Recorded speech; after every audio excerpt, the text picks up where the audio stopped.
Plus Therapeutics announced that the FDA has conditionally accepted the company's new proprietary name, Richtech, for its lead therapeutic candidate, rhenium RE186 obisbemeda. The drug is being evaluated for the treatment of recurrent glioblastoma and leptomeningeal metastases in ongoing clinical trials.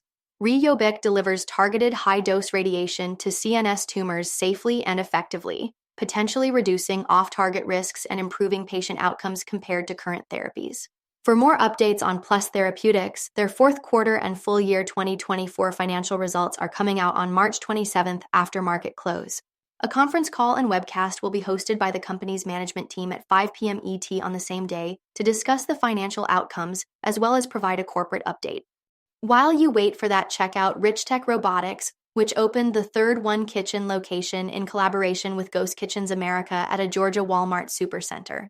The Peachtree City outlet is the first to feature the company's AI-driven Scorpion robot, which uses NVIDIA AI tech to make and serve coffees, milk teas, and fruit tea drinks with precision and accuracy. The Scorpion robot can interact with customers, monitor its environment, and adapt accordingly. Alphamax Management LLC, Richtech Robotics subsidiary, will manage the Peachtree City One Kitchen using robotics and AI cloud technology. After that, look forward to SEALSQ hosting its third Quantum Tech Days event on May 12th and 13th at Hotel La Frigate in France. The event will feature industry experts, including speakers from companies such as Google, to discuss recent developments in quantum computing and post-quantum security solutions.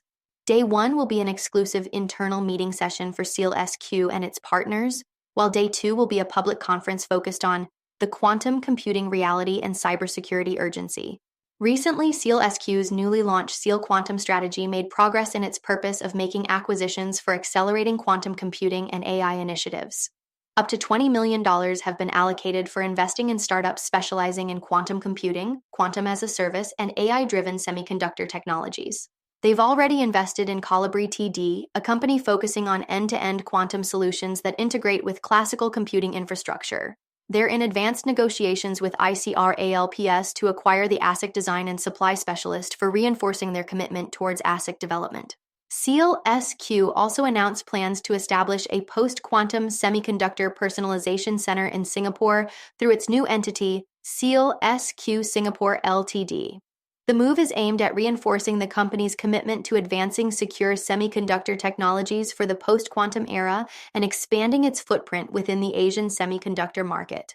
With Singapore already accounting for 10% of all chips produced worldwide, the establishment of SEALSQ Singapore will enable the company to strengthen its local R&D capabilities and enhance its presence in Asia's high-growth semiconductor sector.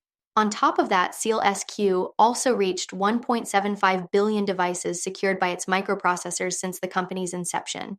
The firm focuses on developing and selling semiconductors, PKI, and post-quantum technology hardware and software products. Supporters of SEALSQ emphasize the strategic restructure of its semiconductor business around post-quantum security solutions, anticipating the quantum era well ahead of competitors. Driven by the thinking traditional cryptographic methods like RSA and ECC will become obsolete when large-scale quantum computers gain the capability to break them.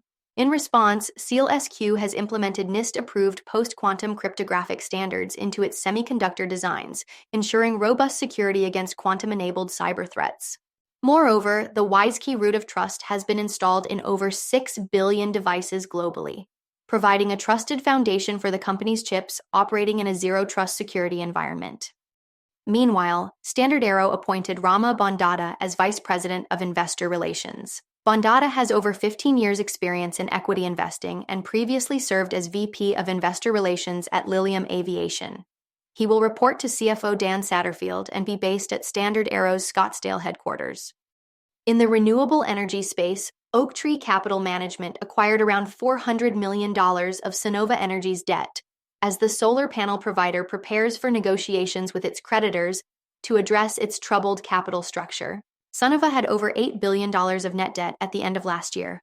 Creditors have organized into one group, advised by Paul Weiss Rifkin, Wharton and Garrison, and Evercore, while Oaktree will help spearhead discussions between the company and its creditors. For more on Sunnova and other companies, follow Ascencore. Thanks for watching and have a nice day.